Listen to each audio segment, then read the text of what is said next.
YouTube solution academy पर आप सभी का स्वागत है। आज अपन लेके आए हैं कि एमपी के अंदर नदियाँ, ठीक है। अपने ने पहले मध्य प्रदेश के अंदर मध्य प्रदेश अस्तित्व में कैसे आया, मध्य प्रदेश में क्या क्या हुआ, मध्य प्रदेश कितने पार्ट में विभाजित था, इस प्रकार से अपने मध्य प्रदेश की जानकारी पढ़ी थी। थोड़ी सामान्य जानकारी भी पढ़ी थी और थोड़ी सी क्या पढ़ी थी,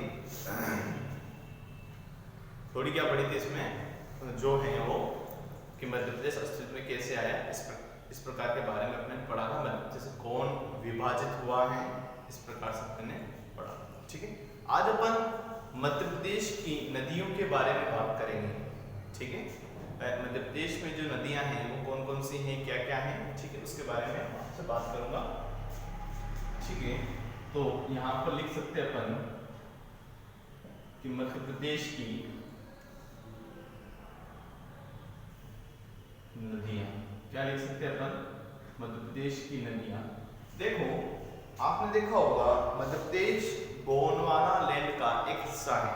किसका हिस्सा है? गोंडवाना लैंड का एक हिस्सा है। जब गोंडवाना लैंड जो है वो क्या है, दक्षिणी भाग है। क्या है? दक्षिणी भाग है। तो जब दक्षिणी भाग है तो इस भाग को हम क्या बोलते हैं? प्रायद्वीपीय भाग। क्या बोलते हैं? प्रायद्वीपीय भाग बोलते हैं। क्या बोलते हैं इसको? प्रायद्वीपीय भाग बोलते हैं। तो प्रायद्वीपीय भाग, तो ये मध्य प्रदेश की जो सारी नदियां होगी ये भी क्या होगी? प्रायद्वीपीय नदियां कहलाएगी। क्या कहलाएगी? प्रायद्वीपीय नदियां कहलाएगी। क्या कहलाएगी? प्रायद्वीपीय नदियां कहलाएगी। क्या कहलाएगी? प्रायद्वीपीय नदियां कहलाएगी। अब देखो मध्य प्रदेश में 207 से अधिक नदियां हैं। छोटी बड़ी नदियां जो हैं मध्य प्रदेश में 207 से अधिक नदियां हैं। प्रायद्वीपीय नदियां उनको बोलते हैं जिनमें क्या नहीं होता है? वर्ष भर पानी नहीं होता है। क्या नहीं होता उसमें? वर्ष भर पानी नहीं होता है, ठीक है। प्रायद्वीपीय नदियां उनको बोलते हैं जिनमें क्या नहीं होता है? वर्ष भर पानी नहीं होता है, ठीक है। और वर्ष भर पानी नहीं होने के कारण ये प्रायद्वीपीय नदियां कहलाती हैं। तो ये किसके ऊपर निर्भर रहती है? मानसून के ऊपर निर्भर रहती है। किसके ऊपर निर्भर रहती है? मानसून के ऊपर निर्भर रहती हैं। इतना आपको क्लियर हो तो आगे बात करते हैं। देखो अपने ने क्या सीखा है कि मध्य प्रदेश में 207 नदियां हैं। 207 नदियों से अधिक छोटी बड़ी नदियां हैं, ठीक है। उसके बाद अपने ने बात की है कि मध्य प्रदेश जो है वो कहाँ पर स्थित है? ये गोंडवाना लैंड का एक हिस्सा है जो दक्षिणी भाग का है, ठीक है। गोंडवाना लैंड जो दक्षिणी भाग में, जब अपना भारत जो है उस समय जो 7 महाद्वीप थे वो जब विभाजित हुए थे उसमें एशिया महाद्वीप था वो ऊपर था। लेकिन एशिया महाद्वीप की यदि बात की जाए तो उत्तरी भाग है, लेकिन उसमें ही यदि भारत देश की बात की जाए तो वो है दक्षिणी भाग। क्लियर इतना? उसके बाद अपन आगे बात करते हैं कि प्रायद्वीपीय, इसी को क्या कहते हैं? दक्षिणी भाग को कहते हैं प्रायद्वीपीय भाग कहते हैं। और इसमें क्या है? ये जो है प्रायद्वीपीय भाग और इन्हीं नदियों को मध्य प्रदेश की जो नदियां हैं इसे क्या कहते हैं? प्रायद्वीपीय नदियां कहते हैं। और ये जो है इन प्रायद्वीपीय नदियां इसलिए कहा जाता है क्योंकि इनमें वर्ष भर पानी नहीं रहता है। क्या नहीं रहता है? वर्ष भर पानी नहीं रहता है। ये किसके ऊपर निर्भर करती है? मानसून के ऊपर निर्भर करती है। किसके ऊपर निर्भर करती है? मानसून के ऊपर निर्भर करती है, ठीक है। इतना क्लियर आपको? ठीक है। अब आगे बात करते हैं, ठीक है, कि पहली जो नदी है मध्य प्रदेश की, आपने देखा होगा एक ऐसी नदी जो कहा गया है कि जिसके दर्शन मात्र से ही सारे पाप धुल जाते हैं, ठीक है। जिसके दर्शन मात्र से ही क्या होता है? सारे पाप क्या हो जाते हैं?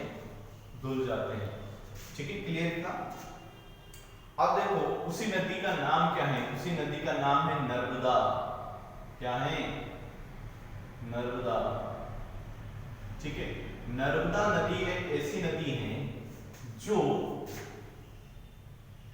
प्राचीन काल या महाभारत काल या फिर बोले तो सतयुग, त्रेता युग जो भी है उसमें इस नदी को ऐसा माना जाता है, अभी भी माना जाता है, इसके दर्शन मात्र से सारे पाप धुल जाते हैं, ठीक है। वो तो बात थी, लेकिन नर्मदा नदी जो है ये भारत की पांचवी सबसे बड़ी नदी है। कौन सी? भारत की पांचवी सबसे बड़ी नदी है।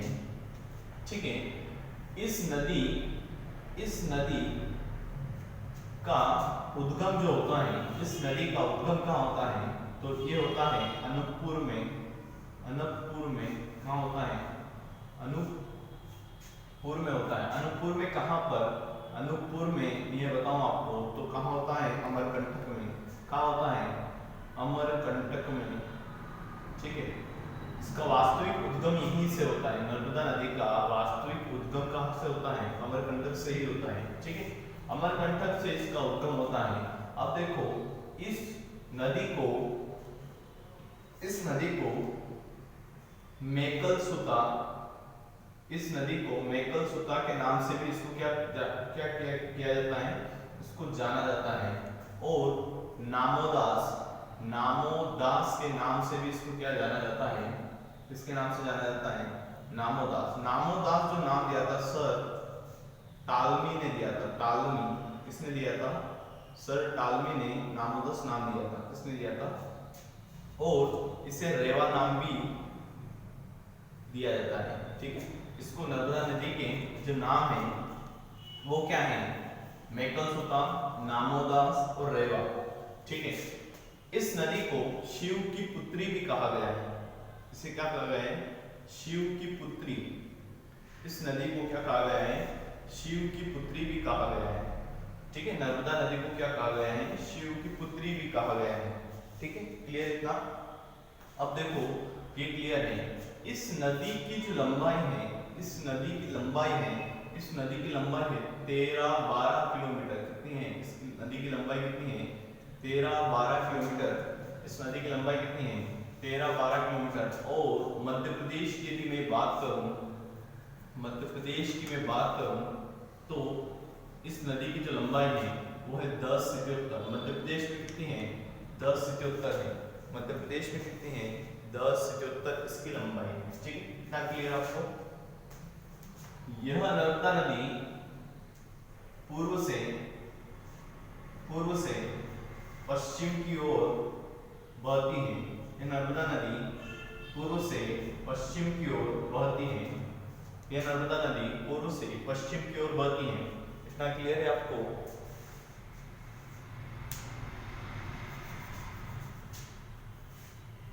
ठीक है, इतना क्लियर हो गया। उसके बाद मैं आपको आगे बात करता हूं कि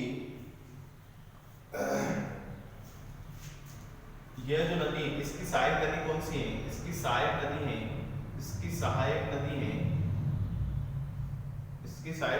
तवा। इसकी सहायक नदी कौन सी है? तवा नदी। इसकी सहायक नदी कौन सी है? तवा। इसकी सहायक नदी कौन सी है? तवा। ठीक है, इसकी सहायक नदी कौन सी है? तवा। ठीक है, अब देखो, इसकी ऐसी सहायक नदियां तो बहुत सारी हैं। इसकी सहायक नदियां हैं 41। कितनी है इसकी सहायक नदियां? कितनी है? 41। ऐसा कहा जाता है इस नदी की जो सहायक नदियां हैं वो अपने किचन के बर्तनों, किचन के सामानों के ऊपर रखी गई हैं। जिसे कुछ मैं आपको नाम बताता हूं। तो ऐसे शक्कर, दूधी, हथनी, ठीक है, और हिरण, शेर, ऐसी इनकी सहायक नदियां हैं। ठीक है, क्लियर? इतना आपको क्लियर है तो मैं आगे बात करूं। ठीक है, और नर्मदा नदी को मध्य प्रदेश और गुजरात की जीवन रेखा कहा जाता है। मध्य प्रदेश और गुजरात की क्या कहा जाता है? जीवन रेखा कहा जाता है। मध्य प्रदेश और गुजरात की क्या कहा जाता है? जीवन रेखा कहा जाता है। ठीक है, इतना क्लियर? नर्मदा नदी, यहाँ पर मैं आपको रिवाइज करवाने के बाद इसको रफ कर दूंगा। ठीक है, तो यहाँ पर नर्मदा नदी भारत की 5वीं सबसे बड़ी नदी है और यह कहाँ है? अनूपपुर में है। ठीक है, और अनूपपुर का यदि क्षेत्र, यदि आप ऐसे आपको, यदि मैं आपको यहाँ से कोई क्वेश्चन पूछ लूँ, आप बोलोगे अनूपपुर जो है, ये अनूपपुर किस राज्य को छूता है? तो तो ये छूता है छत्तीसगढ़ को, किसको छूता है छत्तीसगढ़ को, किसको छूता है छत्तीसगढ़ को।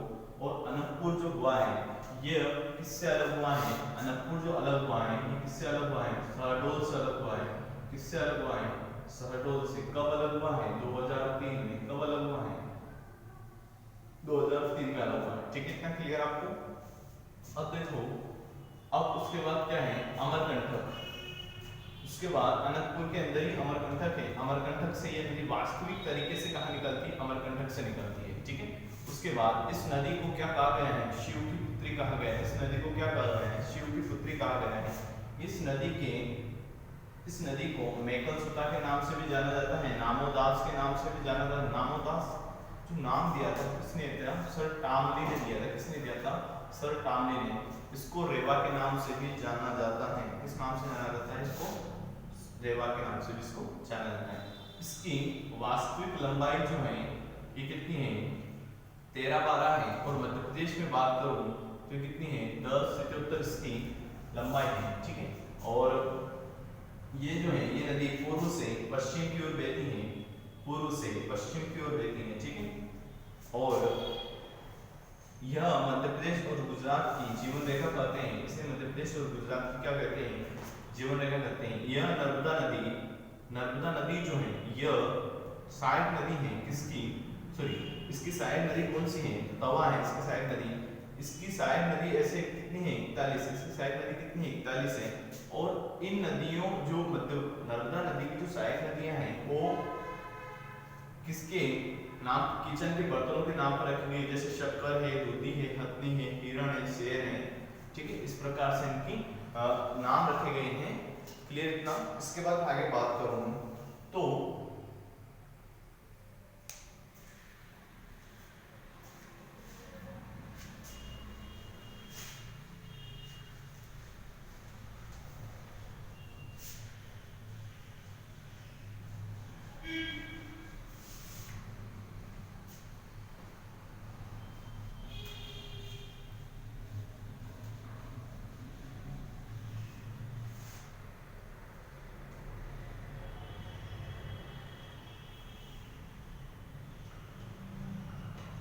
नर्मदा नदी मध्य प्रदेश के 15 जिलों से होकर निकलती है, मध्य प्रदेश के कितने जिलों से होकर निकलती है 15 जिलों से, ठीक है।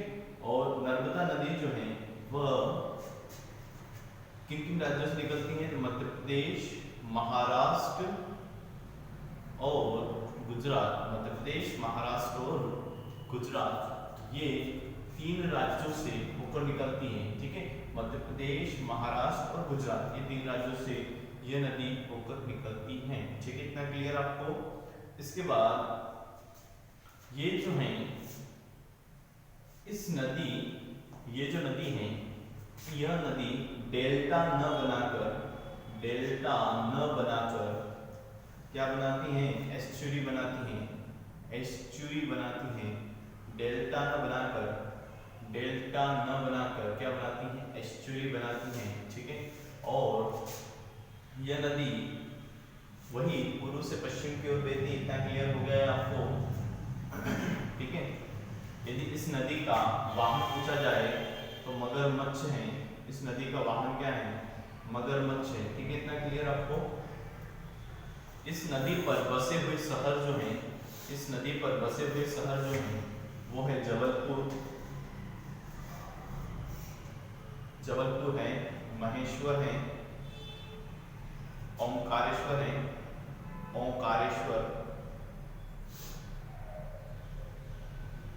ओंकारेश्वर और बुधनी, ओंकारेश्वर और बुधनी, ठीक है इतना क्लियर आपको। अब देखो ये बात तो हो चुकी है अपनी।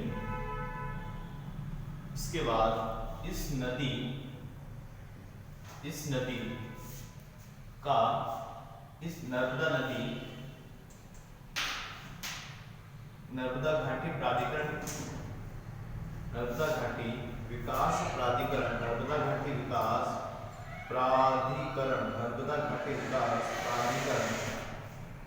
घाटी विकास प्राधिकरण की स्थापना ये हुई थी 1985 में हुई थी। कब हुई थी 1985 में, ठीक है। नर्मदा बचाओ आंदोलन, नर्मदा बचाओ आंदोलन किसने इसमें भाग लिया था? तो मेधा पाटेकर ने, बाबा आपटे, ठीक है। नर्मदा बचाओ आंदोलन में मेधा पाटेकर और कौन थे? बाबा आपटे, ठीक है। इतना क्लियर आपको? अब देखो ये बातें तो हो गई हैं, अब मैं आगे आपको बताता हूं कि नर्मदा के अंदर क्या क्या है। जैसे नर्मदा वहां से निकलती तो है अमरकंटक से, अमरकंटक जलप्रपात क्या है, ये परियोजना कौन कौन सी बनाती हैं, इसके बारे में हम बात करेंगे।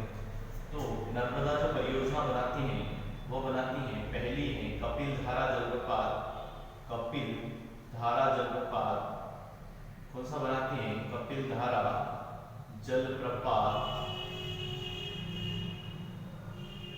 ठीक है। पहला ये है दुग्ध धारा जलप्रपात, दुग्ध धारा जलप्रपात। तीसरा है अपना धुआंधार, धुआंधार जलप्रपात, धुआंधार जलप्रपात। चौथा है अपना दर्दी व माधार जलप्रपात, दर्दी और माधार। और सहस्त्रधारा, सहस्त्रधारा जलप्रपात,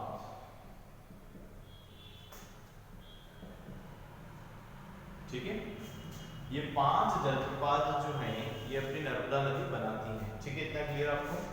इसके बाद ये कहाँ पर है, ये कहाँ पर है, ये कहाँ पर है, ये कहाँ पर है और ये कहाँ पर, इसके बारे में अपन बात करते हैं। देखो कपिल धारा जलप्रपात जो है, जैसे ही नर्मदा नदी निकलती है ये यहाँ पर ही है अमरकंटक में, कहाँ पर है? अमरकंटक में, ठीक है। और इसकी जो लंबाई है वो है 24 मीटर। कितनी है? इस जलप्रपात की जो लंबाई है वो कितनी है? 24 मीटर, ठीक है। इसके बाद दुग्धधारा जलप्रपात जो है ये अपना है, दुग्धधारा जलप्रपात जो है यह अनूपपुर में है। किसमें है? अनूपपुर, किसमें है? अनूपपुर में है। और ये जो है ये 15 मीटर ऊंचा जलप्रपात, कितना मीटर है? 15 मीटर ऊंचा जलप्रपात है, ठीक है। उसके बाद ये है धुआंधार जलप्रपात, ये तो आप जानते हो जबलपुर में है। कहाँ पर है? जबलपुर में है, ठीक है। कहाँ पर है? जबलपुर में। और इसकी लंबाई है 18 मीटर। कितनी है? 18 मीटर इसकी लंबाई है। दर्दी और माधा जलप्रपात है ये खंडवा में है। कहाँ पर है? खंडवा में। और ये जो है 8 मीटर है। कितना है? 8 मीटर है, ठीक है। सहस्त्रधारा जलप्रपात जो है, सहस्त्रधारा जलप्रपात जो है ये कहाँ पर है? तो ये है अपना महेश्वर, महेश्वर में, ठीक है। और ये महेश्वर में तो है लेकिन इस ये कितना है? 12 मीटर है। कितना है? 12 मीटर है, ठीक। क्लियर? इतना क्लियर हो गया आपको? अब देखो कि इसको रिवाइज कर लेते हैं। कपिल धारा जलप्रपात क्या है? अमरकंटक में। कितना है? 24 मीटर। दुग्धधारा जलप्रपात क्या है? अनूपपुर में है। कितना है? 15 मीटर। धुआंधार जलप्रपात जबलपुर में है। कितना? 18 मीटर। दर्दी और माधा जलप्रपात यह खंडवा में है और ये कितना मीटर है? 8 मीटर है। सहस्त्रधारा जलप्रपात महेश्वर में है और कितना मीटर है? 12 मीटर, ठीक है। इतना क्लियर आपको? इतना क्लियर? इसके बाद मैं आगे बात करता हूँ आपसे कि